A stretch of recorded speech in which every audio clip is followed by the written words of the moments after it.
dan bajet pada tahun 2021, Kerajaan Negeri mengumumkan sebanyak RM779 juta untuk mengatasi masalah air agar ianya tidak berulang. Saya ingin berterima kasih kepada Yang Berhormat Sungai Air Tawar. Soalan saya kepada Yang Berhormat ialah, tidak perlukah Yang Berhormat melihat ke cermin sendiri apabila negeri-negeri yang ditadbir oleh parti Yang Berhormat seperti contohnya di Johor dan Pahang juga mengalami masalah gangguan air yang jauh lebih teruk dari Selangor. Walaupun dia tidak dilaporkan, ada berlaku dan dilaporkan di dalam media, gangguan air boleh seteruk 1 bulan ataupun 1 minggu tak ada air. Itu adalah gangguan air yang unscheduled, yang tidak dijangkakan. Tapi yang itu tidak, Yang Berhormat tidak membangkitkan. Tetapi di sini kalau Kerajaan Selangor mengambil langkah-langkah proaktif untuk melaksanakan membelanjakan wang untuk membantu mengatasi masalah ini, ditegur oleh Yang Berhormat. Saya ingin bertanya kepada Yang Berhormat, bukankah perlu kita melihat ke cermin sendiri dan kita memperbaiki diri sendiri, dan kita kalau nak tegur, kita tegur semua sekali, termasuk negeri-negeri yang ditadbir oleh UMNO, Barisan Nasional dan Perikatan Nasional.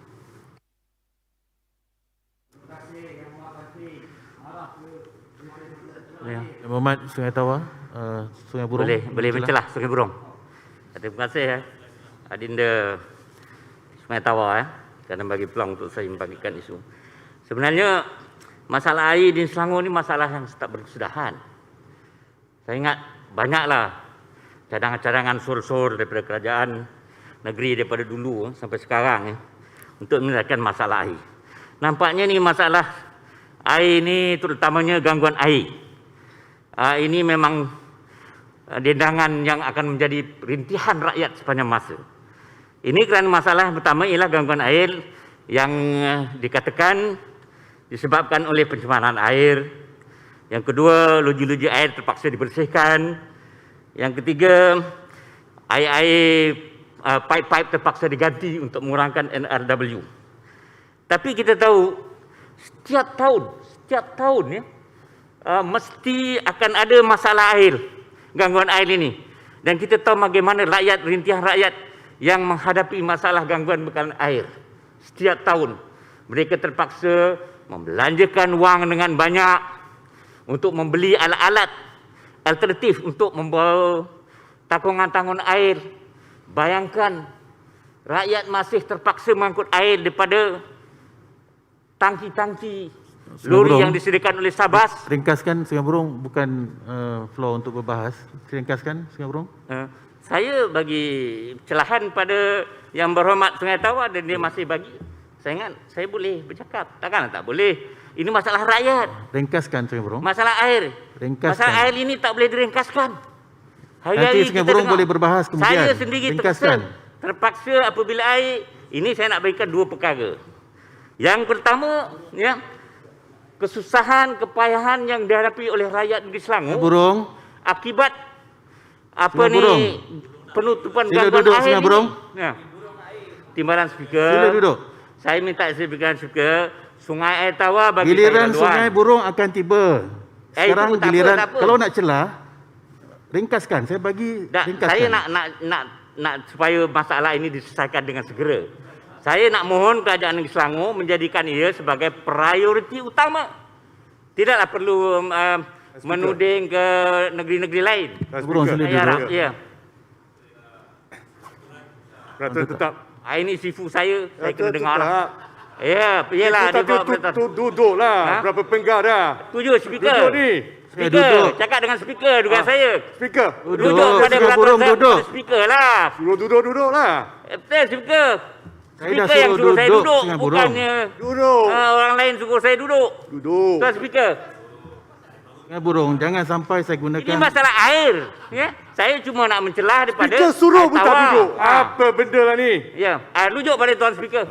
Tuan Speaker, saya mohon supaya Sungai Burong diarahkan duduk. Itu bukannya Tuan Speaker yang mengarahkan. Baru pernah kat Melaka dah Asia ni. Saya tunggu tanya Timbalan Speaker arahkan saya duduk, baru saya duduk. Saya hormat Tuan Speaker. Sungai Burong saya dah suruh duduk. Okey, terima kasih. Ini agak dia pekat tak dengar. Tuan Saya Speaker. saya ni kuat dengar ya. Tuan Timbalan Speaker dah banyak tak kali dengar. suruh duduk, dia tak faham. Takat Tuan tak Speaker penggal lagi suruh tak saya tahu. merengkaskan. Ya, Tutup ya, lah, ya, mic. ya. Itu dia. Sungai Burong mic. dah duduk berhenti bercakap. Yalah, dia tak kata Ya, peraturan. benda baru pulang. Mic pada mic. Ya. Mic dia tak tutup, Tuan Speaker. Kena tutup dulu. Seseorang ahli yang hendak bercakap, hendaklah bangun di tempatnya. Peraturan tetap 35 ya. Dan apabila dipanggil oleh pengerusi, maka hendaklah berdiri mengarahkan ucapan kepada pengerusi. Pengerusi dah suruh duduk, dia tak nak duduk. Kalau itu dia pun tak faham, macam mana dia bahas? Sekarang dia nak mencelah, tapi dia berucap. Mesti ada perbezaan antara nak bahas dengan nak celah. Nak celah, nak tanya, nak minta penerangan. Dia pula nak ucap. Kalau semua gini, tak payah ada peraturan. Itu kita tak boleh balik kepada zaman Barisan Nasional. Nak minta penerangan, minta penjelasan. Bukan nak ucap. Itu je, Speaker. Itulah dengan bercakap. Speaker tengok dia. Relaxlah benda aku. Saya persilakan Sungai Tawau untuk menyambung perbahasan. Tenang, janganlah marah. Yang Mohd Suria Jelas sekejap, Tuan dia Speaker. Tengah semangat Tuan Speaker. berkenaan isu air. Ya, silakan Yang Mohd. Terima kasih Ketua Pembangkang. Pertamanya saya ucap tahniah kepada BN menang di Melaka tapi jangan action sangat. Yang keduanya, setuju ke Ketua Pembangkang masalah ini memang konsisten, istiqamah kalau orang Islam kata. Saya tengok punca-punca pencemaran ini masih berterusan. Sama ada di kawasan saya ataupun di kawasan tempat tinggal saya di Rawang. Kilang-kilang haram ini masih beroperasi. Walaupun ianya dikenal pasti sebagai faktor utama kepada pencemaran air. Setuju ke Ketua Pembangkang kilang-kilang haram ini mesti dirobohkan semua? Terima kasih. Terima kasih Yang Mohd Batanggali. Sudah tentulah saya setuju. Nama pun kilang haram. Jadi kalau benar kilang haram ini masih wujud, saya kira tindakan perlu segera diambil. Kerana kewujudan kilang-kilang haram inilah antara satu-satu faktor penyumbang kepada pencemaran air di negeri Selangor.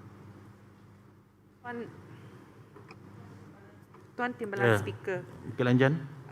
Saya mohon mencelah Ketua Pembangkang. Hanya satu poin. Semasa saya jadi Exco yang jaga pencemaran sungai, saya boleh katakan secara, ini fakta lah, kebanyakan isu pencemaran air sungai bukan datang daripada kilang-kilang haram. Dia datang daripada kilang yang sebenarnya ada lesen, ada permit dan juga orang yang buang dalam longkang kita tak tahu. Jadi saya rasa untuk mencapkan semua kilang-kilang sebagai pencemar air sungai itu sebenarnya bukan fakta. Saya minta Ketua Pembangkang untuk melihat semula isu ini dan saya harap Ketua Pembangkang boleh tarik balik kenyataan tersebut. Semak fakta, silakan. Terima kasih Yang Mohd Berkelanjan. Saya kira kilang haram tetap haram. Dan memang benar ada kes yang melibatkan pencemaran air ini berlaku, di antaranya disebabkan oleh kilang haram. Itu maksud saya. Jadi kenapa kita nak tegakkan sangat kilang haram ni? Saya ingat Yang Mohd Berkelanjan yang perlu cek balik fakta tu. Dan selepas itu saban tahun saya melihat kerajaan negeri mengumumkan perbelanjaan air begitu tinggi. Minta maaf. Kuang mencelah. Kuang. Okey, jemput Yang Mohd Kuang. Saya tertarik dengan apa yang dibangkitkan oleh Banting tadi berkenaan dengan krisis ataupun masalah air ini berlaku di negeri-negeri seperti Johor, Kelantan. Kelantan tu kita tahulah memang daripada dulu begitu. Pahang. Tetapi krisis yang berlaku di negeri-negeri berkenaan saya rasa tidak melibatkan begitu ramai terlibat penduduk. Di Selangor ni kali terlibat 2-3 juta orang yang terjejas. Kalau nak dibandingkan dengan satu Johor pun rasanya Tak sampai jumlah yang begitulah.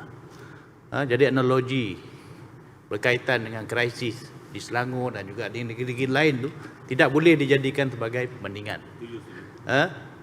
Selangor ni harus lebih ke depan dalam menangani krisis air.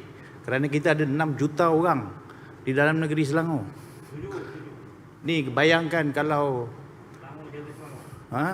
kalau di kawasan-kawasan flat 4 tingkat, 5 tingkat air tak ada, betapa susahnya nak angkat air naik ke atas. Jadi kerajaan harus, adakah Sungai Tawar setuju supaya pendekatan yang lebih efisien lah dalam menangani krisis dan menjangkakan krisis-krisis yang bakal berlaku. Kita mesti ada risk, pengurusan risiko terhadap air di dalam negeri Selangor. Jangan berulang-ulang lagi lah. Kerana benda-benda yang berulang ini akan menyebabkan rakyat semakin meluat, membenci dan sebagainya. Dan ini berterusan tiap-tiap tahun. Bukannya 1 tahun, 2 tahun. Tiap-tiap tahun berlaku. Tetapi di Kuang untungnya kita ada satu reservoir yang besar yang dipanggil reservoir Bukit Tadun, dan di situ Kuang tak terjejas lah pada keseluruhan. Kuang tu memang tak terjejas kerana kita cukup supply. Tapi yang lain-lain ni, saya nak beri penekanan sekali lagi, atau Sungai Tawar setuju ataupun tidak, krisis ini harus ditangani dengan efisien. Jangan sekali-sekali nak gunakan ini sebagai advantage, nak buat perbandingan pada negeri-negeri lain. Jangan. Itu tak logik nak buat perbandingan pada negeri lain. Terima kasih. Bagi tambahan, Tuan Speaker. Ya, Saya penting. tidak menaburkan fitnah di sini. Ini laporan utusan Malaysia. Bukan 10 tahun lepas.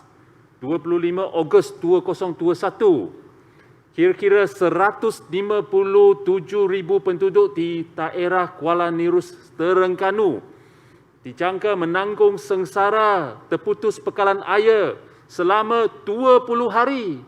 158,000 penduduk. Ini bukan 10,000 satu taman. Ini satu daerah. Banting. Ini fakta. Banting. Jangan tanya Saya saya. setuju dengan Tanya Banting. utusan Ada Malaysia. 150,000 Tanya orang utusan terlibat. Malaysia. Tetapi mereka mempunyai alternatif. Alternatif Kolam apa? dan Tak sebagainya ada untuk dapat. alternatif. Di Selangor mana nak Putus dapat kolam? Putus Kat air. mana nak mandi swimming pool? Putus air. Bolehlah Ini mandi putus kat air. swimming pool. Tak ada alternatif. Tak ada. Okey, Ambil air Banting sungai, dan air Kuang pergi. sila duduk. Sungai Tawar sambung. Yang berhormat Timbalan Speaker, saya amat bersetuju dengan yang pandangan Yang Berhormat Kuang. Yang Berhormat Banting, kita janganlah bersifat baling batu semunjik tangan. Saya tak baling batu. Kita berbahas, bertanya soalan atas fakta. Ada fact check. Saya tidak bertanya soalan tanpa saya makan. Ini laporan media, bukan laporan saya. Kalau Yang Berhormat tak setuju saya, tanya mereka. Tanya penduduk di situ. Boleh tak? Ya, yang saya bawa ni juga fakta di negeri Selangor. Ini negeri kita. Kita ni negeri maju. Sepatutnya kita menjadi contoh kepada negeri-negeri lain. Bukan mengambil contoh kepada benda-benda kegagalan negeri lain. Itu bukan satu yang boleh kita banggakanlah, Yang Berhormat. Yang Berhormat berkata negeri Terengganu negeri gagal. Macam mana? Yang Berhormat berkata negeri Terengganu negeri gagal. Tak, saya kata kita adalah Yalah, negeri maju Yang Berhormat yang kata, perlu menjadi contoh jangan kepada bangkitkan negeri-negeri jangan lain. gunakan kegagalan negeri lain untuk menyamak Saya ataupun tak kata mengaburi itu mata negeri kita. itu gagal. Saya tak kata negeri lain gagal. Itu masalah negeri lain. Sebab tu saya kata